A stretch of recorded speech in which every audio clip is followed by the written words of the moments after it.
Hello everyone, welcome in SRG Technical.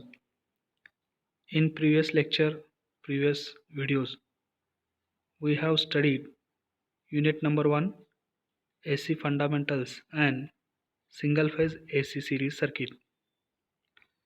Now in this video, we will going to study unit number 2. Actually in textbook they have mentioned chapter number 3 single phase AC parallel circuit, but when we looking in syllabus it shows it is a unit number 2 single phase AC parallel circuits, which is for 13 marks MSBT exams. In this unit, the syllabus and subtopics we will going to study in details, such as RL. RL means resistor and inductor. RC resistor and capacitor. RLC resistor, inductor, capacitor, and their parallel combinations of AC circuits. RL, RC, RLC parallel combination of AC circuits. Impedance, impedance म्हणजे प्रतिबाधा, reactance means प्रतिक्रिया. Phasor diagrams, impedance triangle, RL, RC, RLC parallel AC circuits. Power factor, active power सक्रिय शक्ती, apparent power स्पष्ट शक्ती, reactive power प्रतिक्रियाशील शक्ती. Power triangle, resonance in parallel RL, RC, RLC circuit, bandwidth, quality factor, and voltage magnification, voltageचा विस्तृतीकरण. Whatever we have studied about RC, RLC, and RL series circuit, the same point we will going to study in this unit number 2 single phase AC parallel circuit, about parallel circuits of RL, RC, and RLC combinations. So let us see unit number 2 single phase AC parallel circuits, 13 marks. Syllabus topic 3.1 AC parallel circuit, AC parallel circuits. Question number 1, draw the circuit diagram of AC parallel circuit and also write equations of current and impedances. Okay, also write equation of current and impedances.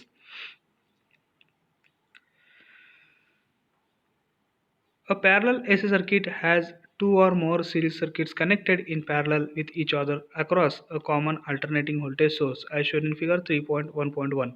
Okay, एका parallel AC सर्किट्समध्ये दोन किंवा अधिक series circuit connected केलेले आहेत in parallel with each other. Okay, म्हणजे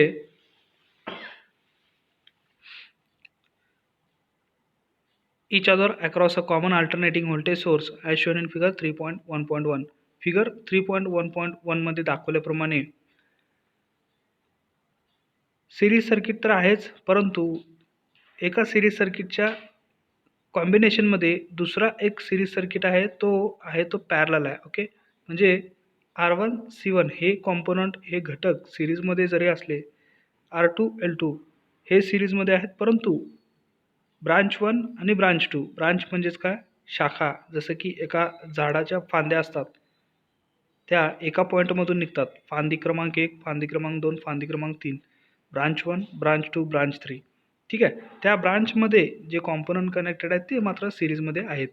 R1 C1, R2 L2, R3 L3 and R2 L2 C2. इथे तर 3 कॉम्पोनंट आहेत. ओके, तर पहा, आणि या ब्रांचेसला एक कॉमन व्होल्टेज सोर्स कनेक्ट केलेला आहे V. Each series circuit is called as branch in the parallel circuit. Okay, प्रत्येक सिरीज सर्किट जो आहे त्याला आपण ब्रांच म्हणणार आहोत. ब्रांच म्हणजे काय, शाखा in the parallel circuit. The parallel circuit of figure 3.1.1 consists of three impedances connected in parallel. Okay, parallel circuit जे 3.1.1 मध्ये दाखवलेलं आहे, ही एक branch, second branch, third branch, तिन्ही ब्रांच एकमेकाला पॅरलल आहेत, समांतर आहेत. ओके, ठीक आहे. The parallel circuit of figure 3.1.1 consist म्हणजे त्याच्यामध्ये समाविष्ट आहे of three impedances connected in parallel with each other and across an AC supply voltage of V volts. ठीक आहे. आता ह्या पहिल्या ब्रांचच्या बाबतीत जर बोलायचं असेल तर R1 आणि C1 हे दोन कॉम्पोनंट सिरीजमध्ये आहेत. याचा अर्थ असा आहे की फक्त या ब्रांचमध्ये फक्त रेजिस्टर हा कॉम्पोनंट असता तर रोधक रेजिस्टन्स म्हणून म्हणला गेला असता. ओके, परंतु रेजिस्टन्सच्या जोडीला एक कॅपॅसिटर आहे. म्हणजे कॅपॅसिटर C1 कडून मिळणाऱ्या प्रतिक्रिया म्हणजे रिॲक्टन्स याचा प्रभाव या सर्किटमध्ये, या अदर ब्रांचेसमध्ये किंवा या वैयक्तिक ब्रांचेसमध्ये परिणाम होणार आहे. म्हणूनच R प्लस जे एक्समध्ये कोणताही कॉम्पोनंट येईल, XL किंवा XC. XL म्हणजेच इंडक्टिव्ह रिॲक्टन्स, XC म्हणजे कॅपॅसिटिव्ह रिॲक्टन्स. आता ब्रांच 1मध्ये C1 आहे म्हणजेच XC इथे काय करेल, प्रभाव करेल. ओके, म्हणूनच R प्लस जे XC असा हा इम्पिडन्सचा फॉर्म्युला रेक्टँग्युलर फॉर्ममध्ये जो आपण पूर्वीच्या युनिटमध्ये पाहिला होता तो इथे आपल्याला मिळेल. तसाच ब्रांच 2मध्ये Z2 हा आपल्याला मिळेल. इथे तर पहा तीन कॉम्पोनंट आहेत, R प्लस जे XL मायनस XC. ओके, इथे दोन कॉम्पोनंट R प्लस जे XL असा हा ब्रांच 3चा इम्पिडन्स Z3 तयार होईल. ओके, जेणेकरून ह्या ब्रांचेसमध्ये दडलेला Z1 हा एक इम्पिडन्स, या ब्रांच 2साठी दडलेला Z2 हा इम्पिडन्स सेकंड आणि ह्या ब्रांच 3साठी Z3 हा इम्पिडन्स इथे आपल्याला दिसतो. Okay, let the current flowing through the three branches be I1, I2 and I3. प्रत्येकी तीन ब्रांचमधून प्रवाहित होणारा जो करंट आहे I1, I2, I3 हा असा समजला. Okay, respectively as the voltage drop across all branches is the same that is V volts. प्रत्येक ब्रांचच्या भोवती जो व्होल्टेजचा घट होणार आहे, व्होल्टेज ड्रॉप होणार आहे तो सेम असणार आहे. कारण अप्लाय केलेलं जे व्होल्टेज आहे ते तिन्ही ब्रांचसाठी एकदाच अप्लाय केलेलं आहे, ह्या नोडला, ह्या पॉईंटला आणि ह्या पॉईंटला. ओके, त्यामुळे ह्या तिन्ही ब्रांचच्या अक्रॉस, तिन्ही ब्रांचच्या भोवतीचं जे व्होल्टेज असणार आहे ते सेम सप्लाय व्होल्टेज V इतकंच असणार आहे. This currents are given by the following expressions. Okay, these currents are given by the following expressions. म्हणजे हे जे करंट I1, I2, I3 आहेत ते खालील एक्सप्रेशनने, खालील समीकरणाने दिलेले आहेत. ओके, I1 म्हणजेच काय, टोटल व्होल्टेज V छेद इम्पिडन्स Z1 म्हणजे त्या ब्रांचचा इम्पिडन्स, त्या ब्रांचची प्रतिबाधा. I2 equals to V divided by Z2. Okay, total voltage V divided by Z2, impedance Z2. I2 ज्या ब्रांचमधून प्रवाहित होते त्या ब्रांचचा इम्पिडन्स. I3 ज्या ब्रांचमधून प्रवाहित होते त्या ब्रांचचा इम्पिडन्स V छेद Z3. अप्लाइंग KCL म्हणजेच Kirchhoff's current law. Okay, Kirchhoff's current law काय सांगतोय की एखाद्या नोडकडे, एखाद्या बिंदूकडे येणाऱ्या करंटची बेरीज बरोबर त्या बिंदूपासून, त्या नोडपासून परत जाणाऱ्या करंटची बेरीज ही एक समान असते, इक्वल असते. Okay, summation of currents coming towards the node equals to summation of currents leaving from the node. Okay, applying KCL and using phasor addition we get. ह्या सर्किटसाठी KCL जर अप्लाय केला आपण, किर्चॉफ्स करंट लॉ, तर काय बनेल, I bar equals to I1 bar plus I2 bar plus I3 bar. Phasor addition, यांची phasor addition घेतलेली आहे म्हणून तिथे बार आलेले आहेत. ओके, आता पहा नोडकडे येणारा करंट कोणता आहे, I. ओके, इथं पाहू शकता I ह्या नोडकडे येतोय. नोडकडे येणारा current, okay, current coming towards the node is equals to current leaving from the node, नोडपासून सोडणारे करंट यांची बेरीज घेतलेली आहे. ओके, इथं पहा I equals to I1 plus I2 plus I3. Phasor addition आहे म्हणून फक्त डोक्यावर इथे बार दिलेला आहे. I bar equals to I1 bar plus I2 bar plus I3 bar. Substituting the values we gate.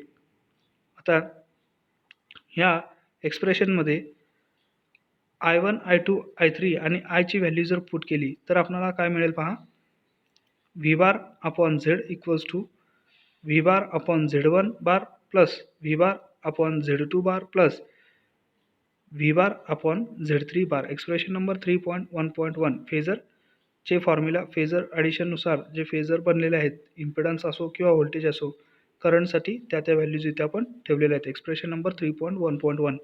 Therefore V common घेतला, 1/Z Z bar equals to 1 upon म्हणजेच 1/Z1 bar plus 1 upon 1/Z2 bar plus 1 upon Z3 bar.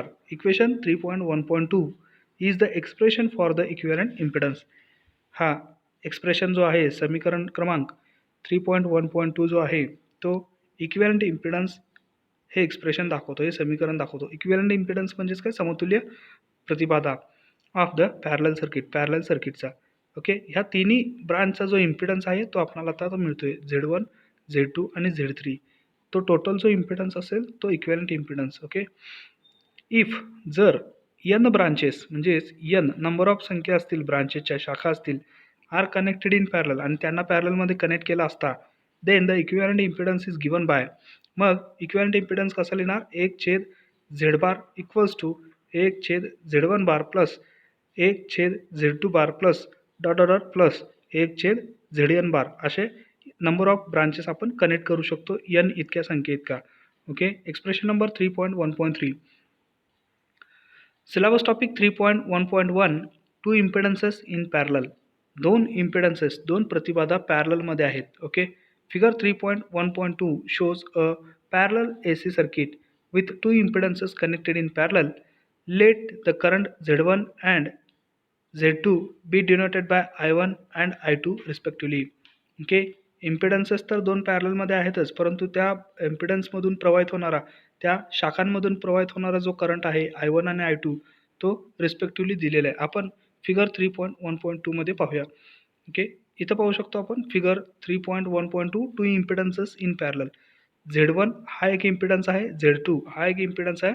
दोन्ही एकमेकाला पॅरललमध्ये आहेत, समांतरमध्ये connect आहेत. Okay, कारण दोन्हीचे पहिले टोक हे सप्लाय व्होल्टेजच्या पहिल्या टोकाला कॉमनमध्ये कनेक्टेड आहेत आणि दोन्ही इम्पिडन्सचे शेवटचे टोक हे सप्लाय व्होल्टेजच्या दुसऱ्या टोकाला कॉमनमध्ये कनेक्टेड आहेत, म्हणजे समांतर जोडणीमध्ये आहे. Z1 आणि Z2 हे दोन इम्पिडन्सेस आहेत. त्या प्रत्येकी इम्पिडन्सेसमधून प्रवाहित होणारा करंट I1 दिलेला आहे आणि इम्पिडन्स Z2 मधून प्रवाहित होणारा करंट I2 सुद्धा दिलेला आहे. आणि मेन करंट जो आहे सप्लाय व्होल्टेजमुळे सर्किटला मिळणारा जो मेन करंट आहे तो सुद्धा सर्किटमध्ये दाखवलेला आहे. ओके, इथं पाहू शकतो I1 equals to V/Z1. I1 म्हणजेच काय, टोटल सप्लाय व्होल्टेज V भागिले Z1 म्हणजेच इम्पिडन्स. I2 बरोबर टोटल सप्लाय व्होल्टेज V/Z2 म्हणजेच त्या ब्रांचचा impedance. Expressions for I1 and I2.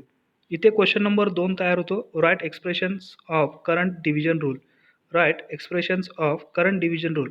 आता ह्या अशा पॅरलल ब्रांचमधून प्रवाहित होणारा करंटची व्हॅल्यू शोधण्यासाठी करंट डिव्हिजन रूल हा फॉर्म्युला इथे बनतोय ह्या सर्किटमध्ये. म्हणजेच टू इम्पिडन्सेस इन पॅरलल ह्या सर्किटचं वैशिष्ट्यच असं आहे की तो करंट डिव्हिजन रूल हा समजवण्यासाठी तिथं बनलेला आहे सिलेबसमध्ये. We can apply the rule of current division in order to obtain the expressions for the individual currents as follows.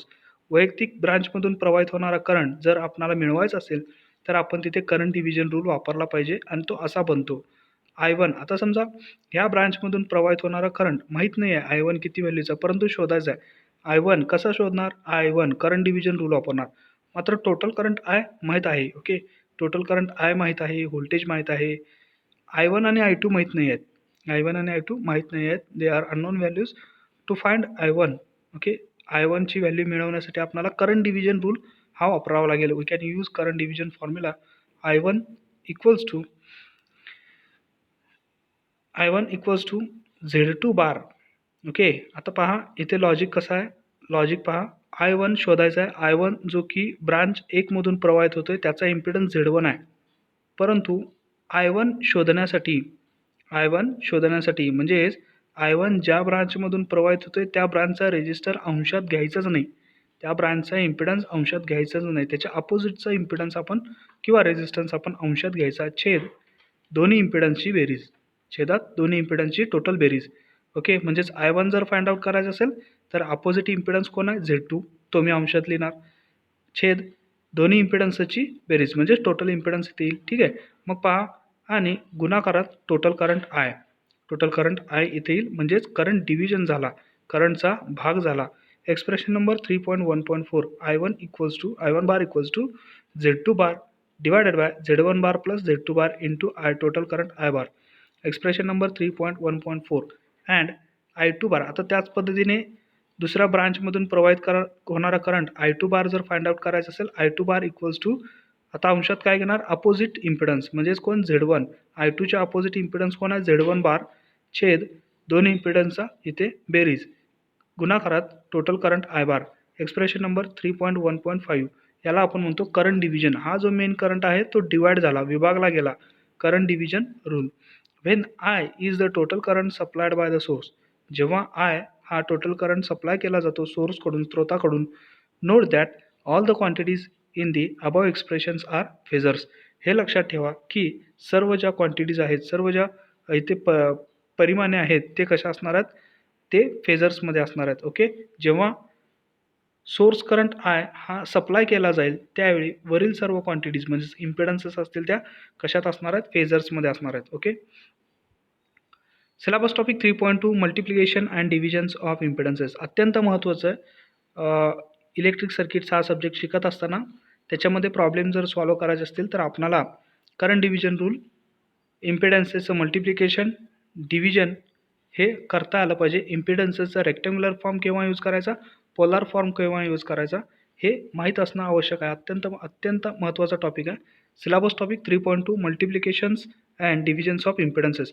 आता इथे मल्टिप्लिकेशन्स अँड डिव्हिजन्सेस का घेतलेलं आहे, ॲडिशन अँड सबट्रॅक्शन का नाही घेतली, तर ॲडिशन अँड सबट्रॅक्शन हे पूर्वीच्या युनिटमध्ये सुद्धा झालेलं आहे. ठीक आहे, आता इथे पहा स्पेशल टॉपिक जो आहे 3.2 multiplications and divisions of impedances. मल्टिप्लिकेशन्स म्हणजे गुणाकार, डिव्हिजन्स म्हणजे भागाकार, इम्पिडन्सेस यांचा गुणाकार आणि भागाकार. To obtain the solution to and AC circuit examples. AC circuit एक्झाम्पलचा सोल्युशन मिळवण्यासाठी we have to perform the multiplication and division operation on impedances. आपल्याला परफॉर्म करावा लागेल गुणाकार आणि भागाकार ऑपरेशन्स करावे लागतील इम्पिडन्सेसचे. And impedance is a phasor quantity. Impedance ही काय आहे, सदिश राशी आहे, फेजर क्वांटिटी आहे. इट हॅज अँगल फाय, त्याला अँगल फाय सुद्धा आहे असोसिएटेड विथ इट, त्याच्यासोबत. ओके, इम्पिडन्ससोबत अँगल फाय सुद्धा त्याच्यासोबत आहे. ही एक फेजर क्वांटिटी आहे, सदिश राशी आहे. मग असेल तर काय करावं लागेल, व्हेन वी परफॉर्म मल्टिप्लिकेशन, ज्यावेळी आपण मल्टिप्लिकेशन करायला जाऊ किंवा डिव्हिजन करायला जाऊ, or division of impedances, we have to obtain the effective value of phi. Okay, परिणामाची किंमत जी आहे फाय ती आपल्याला शोधावी लागेल. इफेक्टिव्ह व्हॅल्यू ऑफ फाय, फायची किंमत आपल्याला शोधावी लागेल. ॲज एक्सप्लेन्ड बिलो, खालील पद्धतीमध्ये एक्सप्लेन केलेलं आहे. Syllabus topic 3.2.1 multiplication of impedances. आता सर्वप्रथम गुणाकार पाहूया इम्पिडन्सेसचा. Question number 3, write expressions of multiplications of impedances. Okay, expressions लिहायचे, समीकरणं लिहायचे आहेत, फॉर्म्युला लिहायचं आहे मल्टिप्लिकेशन ऑफ इम्पिडन्सेसचा. लेट समजा Z3 equals to Z1 plus Z2. Z3 हा 3 नंबरचा इम्पिडन्स आहे जो की Z1 आणि Z2 ह्या दोन इम्पिडन्सचा गुणाकार आहे, मल्टिप्लिकेशन आहे. ठीक आहे, व्हेअर मग Z1ची किंमत आपण काय ठेवणार आहोत, Z1 equals to R1 plus JX1 rectangular फॉर्ममध्ये. ओके, Z2 काय ठेवणार आहोत, R2 प्लस JX2 आणि Z3 काय असणार आहे, साहजिकच आहे R3 प्लस JX3 असेल. देअरफॉर आता डाव्या बरोबर चिन्हाच्या अलीकडील डावी बाजू पहा, R3 प्लस JX3, कारण का सुरुवातीचा फॉर्म्युला काय होता, Z3 equals to Z1 into Z2. ठीक आहे, मग Z1च्या ऐवजी काय येणार, बरोबर R1 plus JX1 गुणाकारात R2 plus JX2. समीकरण number 3.2.1 converting all the impedances into their polar forms we get. सर्व इम्पिडन्सेसला पोलार फॉर्ममध्ये कन्वर्ट करायचं. ओके, आता पहा Z3 जो होता काय होईल, mod of Z3 at an angle phi 3 equals to Z1 काय असेल, mod of Z1 at an angle phi 1 into mod of Z2 at an angle phi 2 at an angle phi 2. ठीक आहे, therefore mod of Z3 at an angle phi 3 equals to mod of Z1 into mod of Z2 म्हणजेच मॅग्निट्यूडच्या ज्या राशी होत्या त्यांचा इथं गुणाकार झालेला आणि अँगल यांची जी राशी आहेत अँगल फाय वन आणि अँगल फाय टू यांची बेरीज असेल.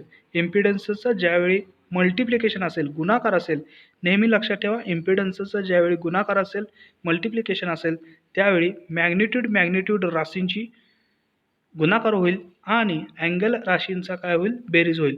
अत्यंत महत्त्वाचा आहे, अत्यंत महत्त्वाचा हा एक्सप्रेशन आहे. ओके. मल्टिप्लिकेशन असेल तर काय, पोलर फॉर्ममध्ये. मल्टिप्लिकेशन असेल तर काय, पोलर फॉर्ममध्ये. आता पोलर फॉर्ममध्ये आपण लिहिताना कसं लिहितो, Z equals to R at an angle phi. R म्हणजेच काय, मॅग्निट्यूड. मॉड ऑफ झेड, इथे मॉड ऑफ झेड काय आला, मॅग्निट्यूड यांचा गुणाकार होईल, राहिलेल्या अँगलचा बेरीज होईल. ओके. एक्सप्रेशन नंबर 3.2.2 सेम आहे डिव्हिजनसाठी. आपण नेक्स्ट टॉपिकमध्ये पाहणार आहोत. इथे पहा, comparing LHS left hand side and RHS right hand side. Okay. डावी बाजू आणि उजवी बाजू जर कंपेअर केली तर आपल्याला काय मिळेल, mod of Z3 equals to Z1 into mod of Z2. Okay. Mod of Z1 into mod of Z2 ह्या जर आपण लेफ्ट हँड साईड बाजू आणि राईट हँड साईड बाजू कंपेअर केलं तर आपल्याला मॅग्निट्यूडच्या स्वरूपात ह्या बाजू मिळतील आणि phi three equals to phi one plus phi two. Expression number 3.2.3.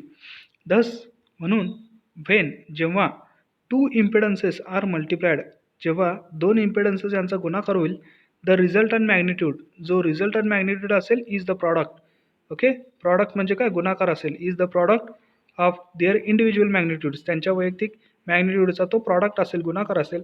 And the resultant phase angle is equal to, आणि जे फेज अँगल आहे रिझल्टंट फेज अँगल तो कसा असेल, is equal to the addition of individual angles. Addition बेरीज असेल, वैयक्तिक अँगलची बेरीज असेल. Okay. The result can be extended for the multiplication of n number of impedances as follows. आता n नंबर ऑफ इम्पिडन्सेस असतील तर खालील जो रिझल्ट आहे तो एक्सटेंड होईल, वाढेल. कसा वाढेल पहा, Z1 into Z2 into into ZN. n number of impedance असतील तर. ठीक आहे. लेफ्ट हँड साईडला इम्पिडन्सेसचा गुणाकार दाखवला आहे, तसंच राईट हँड साईडला सुद्धा काय होईल, त्यांच्या मॅग्निट्यूडचा काय होईल, गुणाकार होईल. Z1 mod of Z1 into mod of Z2 into into mod of ZN at an angle phi one plus phi two plus plus phi N. Expression number 3.2.4. Syllabus topic 3.2.2 division of impedances. आता भागाकार, इम्पिडन्सेसचा भागाकार. Question number 4, write expression of divisions of impedances. Let Z3 equals to Z1 छेद Z2. Let Z3 equals to Z1 divided by Z2. Writing them in the polar form we get. Z3, Z1 आणि Z2ला आपण polar फॉर्ममध्ये लिहिला असता आपल्याला अशा राशी मिळतील. Mod of Z3 at an angle phi three equals to अंशात mod of Z1 at an angle phi one छेदात mod of Z2 at an angle phi two. हे सर्व पोलार फॉर्ममध्ये आहे. मल्टिप्लिकेशन आणि डिव्हिजन करत असताना इम्पिडन्सेसला पोलार फॉर्ममध्ये लिहिणं अत्यंत महत्त्वाचं आहे. म्हणून रेक्टँग्युलर टू पोलार फॉर्म करणे हे जमलं पाहिजे, हे आलंच पाहिजे. Okay. Therefore mod of Z3 at an angle phi 3 equals to mod of Z1 at an angle mod of Z2.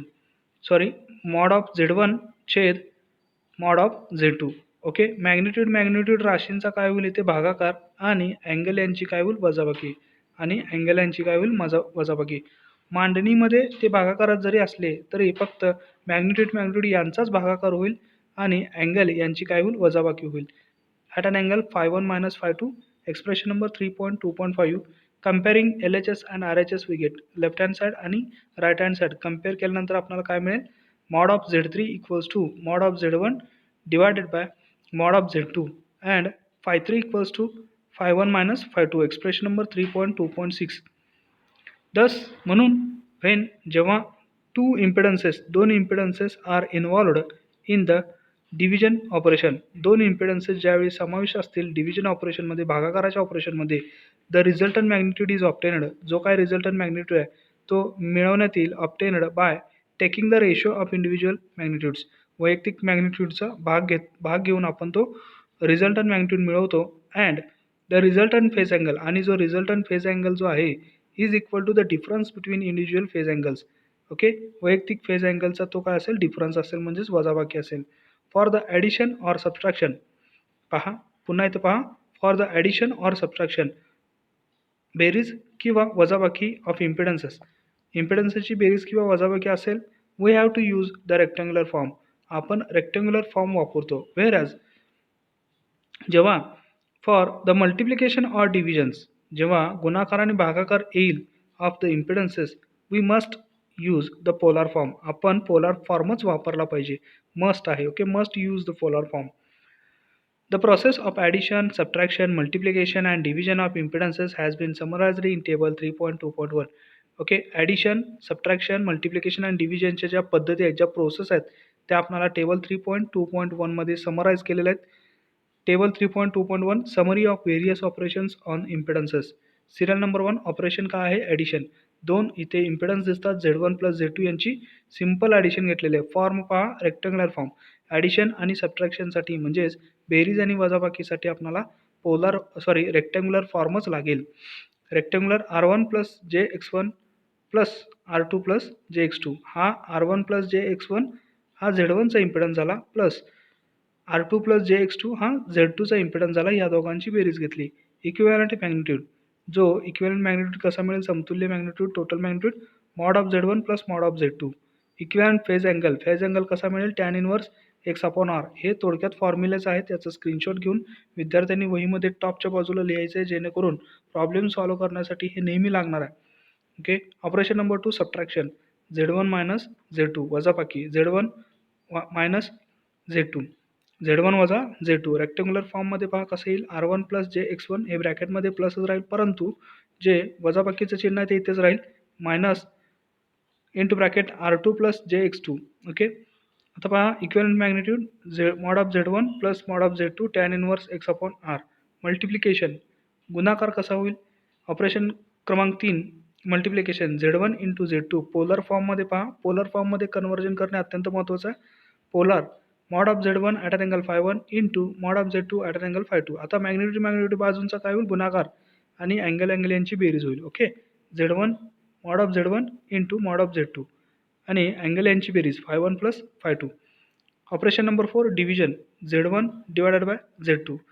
Division म्हणजे भागाकार, Z1 भागिले Z2 असेल तर पोलर फॉर्ममध्ये mod of Z1 at an angle φ1 भागिले mod of Z2 at an angle φ2. ठीक आहे, आता इथं पहा डिव्हिजन्स असताना काय होईल, मॅग्निट्यूड यांचा फक्त भागाकार होईल आणि अँगल यांची वजाबाकी होईल. Okay, therefore mod of Z1 divided by mod of Z2 and in about phi they will subtract each other, φ1 minus φ2.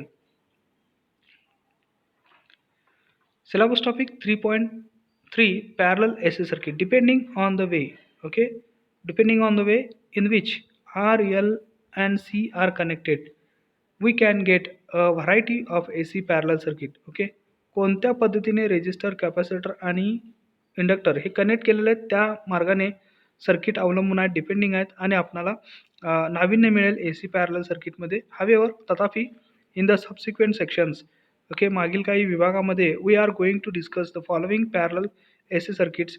Resistance in parallel, रोधक आहे पॅरललमध्ये कुणाच्या, विथ प्युअर इंडक्टर म्हणजेच RL parallel circuit. Resistance in parallel with pure capacitor RC parallel circuit. Series combination of R आणि L. आता पहा third जी condition आहे, रेजिस्टर आणि इंडक्टर हे सिरीजमध्ये आहेत आणि यांचं जे कॉम्बिनेशन आहे ते पॅरललमध्ये, कुणाला, in parallel with A capacitor in parallel. ठीक आहे, syllabus topic 3.4 resistance in parallel with pure inductance, RL parallel circuit.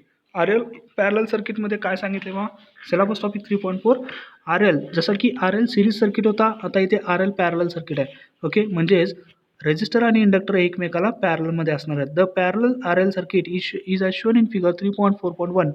The AC voltage source of instantaneous voltage V equals to Vm sin omega t has been connected across the parallel combination of L and R. RL parallel circuit दिलेला आहे, is as shown in figure 3.4.1.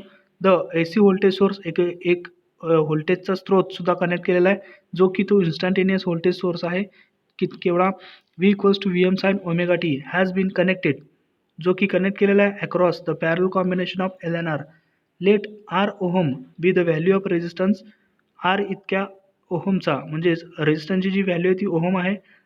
B the value of resistance and L henries be the value of pure inductance. Let I R म्हणजे रेझिस्टन्समधून प्रवाहित होणारा current. I R be the current through म्हणजे च्यामधून the resistance and I L म्हणजेच काय इंडक्टरमधून प्रवाहित होणारा current. I L be the current through the inductor. The total current is I ampere. Total current I सुद्धा दिलेला आहे. The individual currents are as follows. वैयक्तिक करंट जे आहेत ते अशा असणार आहेत. I R equals to V छेद R. I R is in phase with V.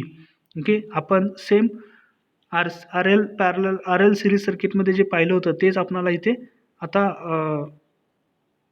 R L parallel सर्किटमध्ये पाहायचं आहे. आर एल सिरीज सर्किटमध्ये जे पाहिलं होतं तेच आपल्याला इथे आर एल पॅरलल सर्किटमध्ये पाहायचं आहे. रोधकाच्या ॲक्रॉसचं जे करंट आहे आय आर, तिथं आपण रोधकाच्या ॲक्रॉसचं व्होल्टेज पाहिलं होतं, इथे करंट पाहतोय. I R equals to V छेद आर.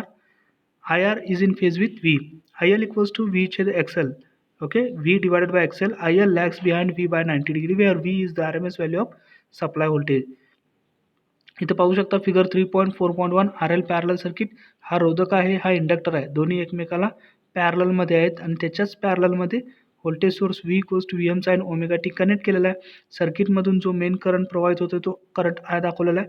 इथे या ब्रांचला करंट आल्यानंतर करंट डिव्हिजन होतो, करंट विभागला जातो. इकडे एक ब्रांचमधून जो करंट प्रवाहित होईल त्याला आय एल म्हणणार आहोत, कारण पुढे इंडक्टर आहे, इंडक्टरमधूनच करंट प्रवाहित होणार आहे, म्हणजेच इंडक्टरमधून करंट प्रवाहित होणाऱ्या करंटला आय एल म्हणायचं आहे.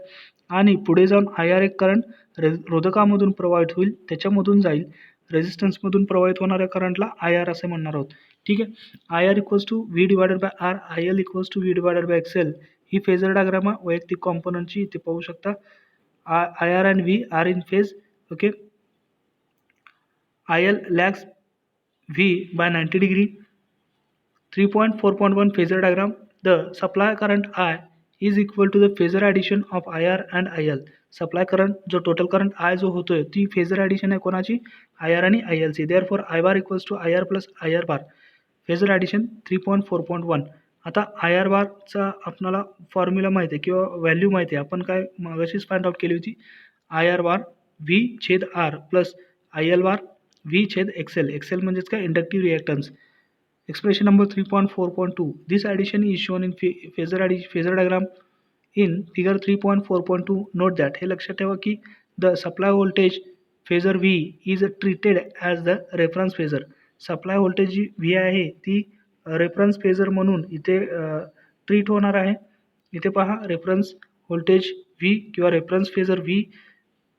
ठीक आहे, त्याच्याच वरती आय आर आहे, म्हणजेच ही जी सदिश राशी आहे, ही जी वेक्टर डायग्राम आहे ती कोणाच्या अक्रॉसच्या, रोधकाच्या अक्रॉसची. ठीक आहे, परंतु इथे पहा आय आर व्ही आणि इथे आय एल, म्हणजेच आय एल लॅग आहे व्हीला बाय फायने, तो कुठे आहे, इथे आहे. ठीक आहे, आता याचा रिझल्टंट करंट आय जो आहे तो कसा असणार आहे, आय आर आणि आय एल यांच्या फेजर बेरजे इतका तो जो की तो इथं आहे. ठीक आहे, all the voltages and currents are R M S value. सर्व जे व्होल्टेज आणि करंट इथे दाखवलेले आहेत ते कसे आहेत, आर एम एस व्हॅल्यू आहेत. आर एम एस म्हणजेच काय, रूट मीन स्क्वेअर, म्हणजेच पीक व्हॅल्यूला 0.707ने गुणणे. Figure 3.4.2 phasor diagram of R L parallel circuit किंवा L R parallel circuit. Phasor diagram पाहिली. Impedances, syllabus topic impedances of R L parallel circuit. Impedances of R L parallel circuit is obtained as follows. Okay, R L parallel सर्किटमध्ये impedance कसा येईल पहा. Z1 equals to R plus j nought equals to R at an angle 0 degree ohm. Z2 equals to 0 plus जे X L, 0 plus जे X L equals to X L at an angle 90 degree. हा Z1 आहे, हा Z2 आहे. Z1 कोणाचा आहे, रेझिस्टन्सचा, जिथे की रोधक प्रेझेंट आहे, परंतु एकच ब्रांच असल्यामुळे तिथे इंडक्टर, त्याच्या सिरीजमध्ये इंडक्टर नाही आहे, म्हणून ही जेची बाजू आहे, इमॅजिनरी जो बाजू आहे ती काय आली, 0 आली. ओके, म्हणून आपल्याला Z1 काय मिळेल, R at an angle 0 degree. Okay, मात्र ब्रांच 2 मध्ये जर पाहायचं असेल तर तिथे फक्त इंडक्टर आहे, रोधकाची कुठलीही बाजू नाही आहे, म्हणून Z2 इक्वल्स टू 0 प्लस जे X L equals to X L at an angle 90 degree ohm. Okay, therefore Z equals to Z1 parallel Z2. Z equals to Z1 parallel Z2. आता इक्विव्हॅलेंट इम्पिडन्स कसं फाइंड आउट करणार, Z parallel Z2 असेल तर अंशात दोन्ही इम्पिडन्सचा गुणाकार, छेदात दोन्ही इम्पिडन्सेसची बेरीज. म्हणजे Z1 into Z2 divided by Z1 plus Z2. आता पहा ह्या वरील राशींना अंशातल्या राशींना पोलर फॉर्ममध्ये घेतलेला आहे. छेद ह्या ज्या खालील बाजू आहेत, खालील इम्पिडन्स आहेत, छेदातल्या ज्या इम्पिडन्सेस आहेत त्यांचं रेक्टँग्युलर फॉर्ममध्ये ॲडिशन केलेलं आहे. ओके, ॲडिशन करत असताना आपल्याला रेक्टँग्युलर फॉर्मच लागेल. मल्टिप्लिकेशन आणि डिव्हिजन करताना आपल्याला पोलर फॉर्म लागेल. ओके, आता अंशामध्ये Z1 आणि Z2 यांचा गुणाकार आहे. गुणाकार असला की आपल्याला काय लागेल, पोलर फॉर्ममध्ये. छेद इम्पिडन्सेसचं खाली काय आहे, बेरीज आहे, ॲडिशन आहे, म्हणून आपल्याला रेक्टँग्युलर फॉर्ममध्ये त्यांची ॲडिशन होऊ शकते. ठीक आहे, आता पहा वरती काय होईल, मॅग्निट्यूड यांचा गुणाकार आणि अँगल यांची बेरीज, कारण मल्टिप्लिकेशनमध्ये बेरीज होईल. ठीक आहे, आर एक्सेल यांचा गुणाकार इथे दिलेला आहे, आर गुणिले एक्सेल कंसात बेरीज केली असता 0 प्लस 90° आलेलं आहे. छेद ओके, रेक्टँग्युलर क्वांटिटीजचे addition R plus J plus 0 plus जे एक्सेल, किती शिल्लक राहील, आर प्लस जे X L. Okay, therefore Z equals to R X L into at an angle 90° upon √r² plus XL² at an angle tan inverse X L upon R.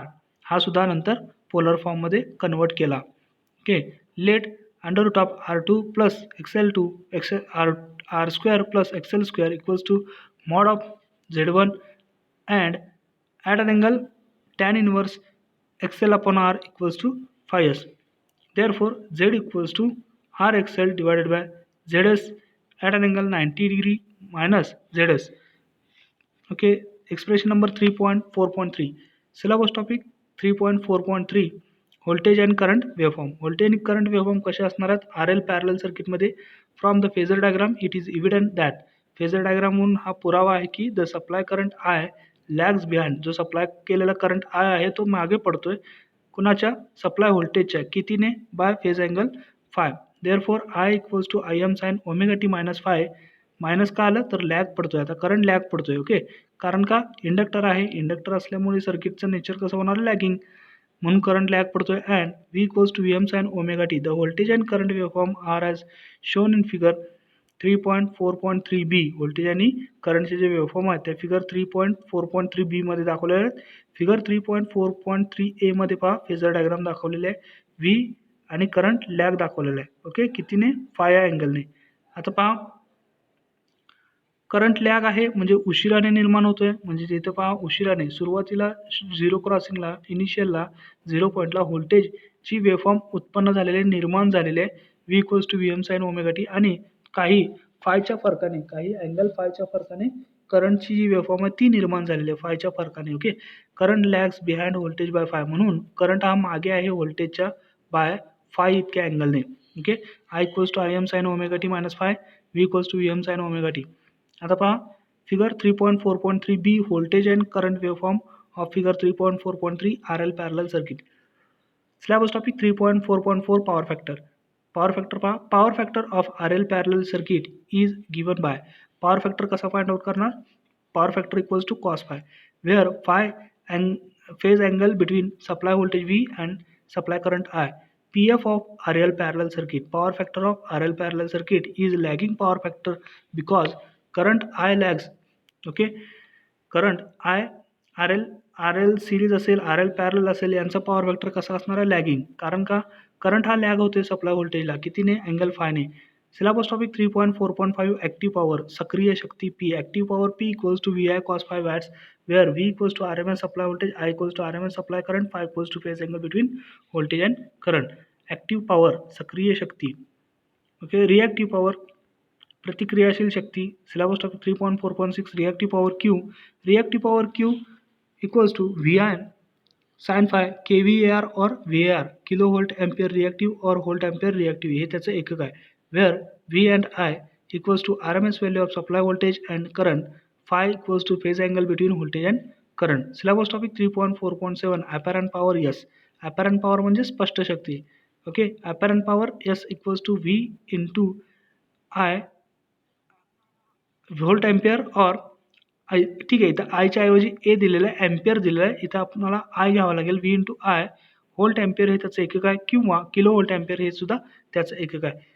Syllabus topic 3.5 resistance in parallel with pure capacitance. आता पूर्वीच्या syllabus topic 3.4 मध्ये काय होता, resistance in parallel with inductor होता, pure inductor होता. आता इथे pure capacitance आलेला आहे.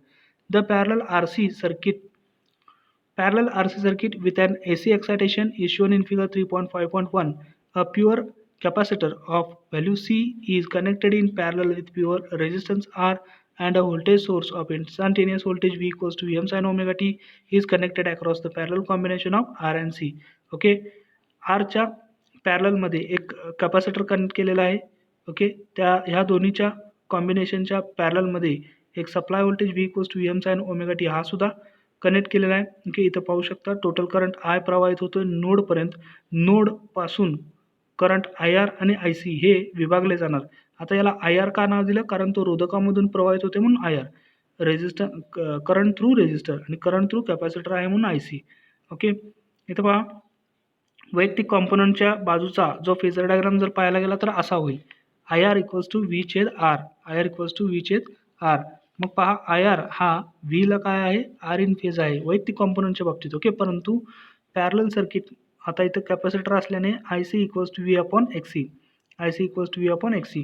IC काय असेल, कॅपॅसिटर करंट हा लीड असेल कोणाला, Vला, कितीने, अँगल फायने म्हणजेच 90 डिग्रीने. Figure 3.5.1 RC parallel circuit. Let R be the value of resistance and C farad be the value of pure capacitance. R हे रेजिस्टन्सची व्हॅल्यू आहे आणि C हा फॅरडची व्हॅल्यू आहे of pure capacitance. Let IR be the current through the resistance. IR जो आहे तो current प्रवाहित होतोय कोणामधून, रेजिस्टन्समधून. And IC be the current through capacitor, आणि कॅपॅसिटरमधून प्रवाहित होणाऱ्या करंटला नाव आहे IC. The total current is I ampere. Total current, एकूण करंट जो असणार आहे तो I एम्पियर आहे. The individual currents are as follows. वैयक्तिक करंट्स कसे आहेत, IR equals to V/R, IC equals to V/XC. IR is in phase with V. IR त्यावेळी का असणार आहे, फक्त रेजिस्टरच्या बाबतीत विचार करायचा असेल तर IR हा व्होल्टेजच्या स्थितीमध्ये असेल, टप्प्यामध्ये असेल. परंतु सर्किटमध्ये कॅपॅसिटर पण आहे आणि तो पॅरलल आहे रोधकाला, तर मग काय असेल, कॅपॅसिटरच्या उपस्थित असल्याने सर्किटमध्ये काय होईल, करंट आहे तो लीड होईल. IC leads V by 90 degree where V RMS value of supply voltage. Syllabus topic 3.5.1 phasor diagram. The supply current I is equal to the phasor addition of IR and IC. Therefore I bar equals to IR bar plus IC bar. पुन्हा तेच phasor addition expression number 3.5.1 V/R plus V/RC. Expression number 3.5.2. This addition is shown in the form of phasor diagram in figure 3.5.2. Note that हे लक्षात ठेवा की the supply voltage phasor V is treated as reference phasor. Supply voltage phasor V is treated as the reference phasor. Okay, supply voltage Vची जी सदिश राशी आहे त्याला आपण रेफरन्स फेजर असे संबोधित गृहीत धरणार आहोत. ओके, आणि IC आता काय होतं, लीड होते कितीने, फायने, आणि हा resultant current I. Okay, voltage आणि करंट यांचे जी व्हॅल्यू आहेत त्या RMS व्हॅल्यू आहेत. All the voltage and current are RMS value. Figure 3.5.2 phasor diagram of RC parallel circuit. Syllabus topic 3.5.2 impedances. Pratibadha. Impedances of RC parallel circuit is as obtained as follows: Z1 equals to R plus J0 equals to R at an angle 0 degree, and Z2 equals to 0 minus JXC equals to XC at an angle minus 90 degree ohm. Therefore Z equals to Z1 parallel Z2. आता equivalent impedance find out करत असताना अंशामध्ये त्या दोन ब्रांचच्या इम्पिडन्सचा गुणाकार आणि छेदात दोन ब्रांचच्या इम्पिडन्सची बेरीज. ठीक आहे, आता वरती छेदात गुणाकार असल्या कारणाने दोन्ही इम्पिडन्सेसला आपण पोलार फॉर्ममध्ये लिहिलं. Okay, R at an angle 0 degree, XC at an angle minus 90 degree, आणि छेदात दोन इम्पिडन्सच्या त्याच बेरीज आहे म्हणून पोलार फॉर्ममध्ये बेरीज असेल तर rectangular form R plus J0 plus not minus JXC. आता पहा कसं होईल, मॅग्निट्यूड या राशींचा फक्त गुणाकार होईल आणि अँगल यांची काय होईल, बेरीज होईल. गुणाकार आहे ना, बेरीज होईल. R into XC at an angle minus 90 छेद divided by upon R minus JXC. Therefore Z equals to XC at an angle minus 90 degree divided by under root R square plus XC square at an angle tan inverse minus XC upon R. Let under root r square plus xc square equals to mod of zs and at an angle minus tan inverse xc upon r equals to minus phi. Therefore, z equals to r into xl mod of zs at an angle 90 degree plus phi s. Expression number 3.5.3 voltage and current waveform. Syllabus topic 3.5.3 voltage and current waveforms. From the phasor diagram it is evident that phasor diagram मुळे असे सिद्ध होते की the supply current I leads the supply voltage V. Supply current I हा काय आहे, lead आहे supply voltage V ला by a phase angle phi. Therefore small I equals to Im sin omega t plus phi and V equals to Vm sin omega t. The voltage and current waveform are as shown in figure 3.5.3. आता काय आहे, current lead आहे, पुढे आहे की कोणाच्या व्होल्टेजच्या कितीने फायने current leads. ठीक आहे, इथं पाहू शकता करंटची वेव्हफॉर्म अगोदर जनरेट होईल म्हणजे शून्य सुरुवातीपासून जो करंटची वेव्हफॉर्म जी निर्माण होणार आहे त्याचं expression I equals to Im sin omega T plus phi and उशिरानं व्होल्टेज तयार होईल. व्होल्टेज हे उशिरानं तयार होईल कारण व्होल्टेजला मागे ठेवतो कोण, करंट कितीने, फाय अँगलने. ओके, आणि स्वतः लीड होतो. ही व्होल्टेजची वेव्हफॉर्म आहे V equals to Vm sin omega T. इथं पाहू शकता voltage lags behind current by phi. Voltage हा मागे पडतो कोणाच्या, करंटच्या बाय फायने, अँगल फायने. Figure 3.5.3 RC parallel circuit. Okay, RC parallel circuit 3.5.4 syllabus topic 3.5.4 power factor, शक्ती घटक. Power factor of RC parallel circuit is given by power factor equals to cos phi, where phi equals to angle between supply voltage V and supply current I. The power factor of RC parallel circuit is leading because current I leads voltage by an angle phi.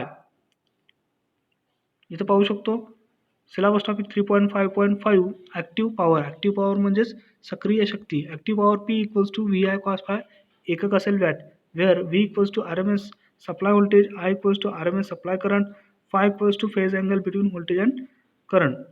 Syllabus topic 3.5.6 reactive power Q. Reactive power म्हणजे प्रतिक्रियाशील शक्ती, capital Q equals to VI sin phi kVAr kilovolt ampere or VAR volt ampere reactive. Okay, syllabus topic 3.5.7 apparent power म्हणजे स्पष्ट शक्ती. Apparent power S equals to V into I volt ampere or kilovolt ampere. ठीक आहे. Syllabus topic 3.6 series combination of R and L in parallel with capacitor. Okay, आता इथं पहा series combination आहे R आणि Lचं, त्याच्या पॅरललमध्ये एक कॅपॅसिटर कनेक्ट केलेला. हा सिलेबस टॉपिक 3.6 आपण नेक्स्ट लेक्चरमध्ये पाहणार आहोत. आजच्या व्हिडिओमध्ये आपण कोणकोणत्या टॉपिक शिकलो आहोत ते पाहणार आहोत पुन्हा एकदा.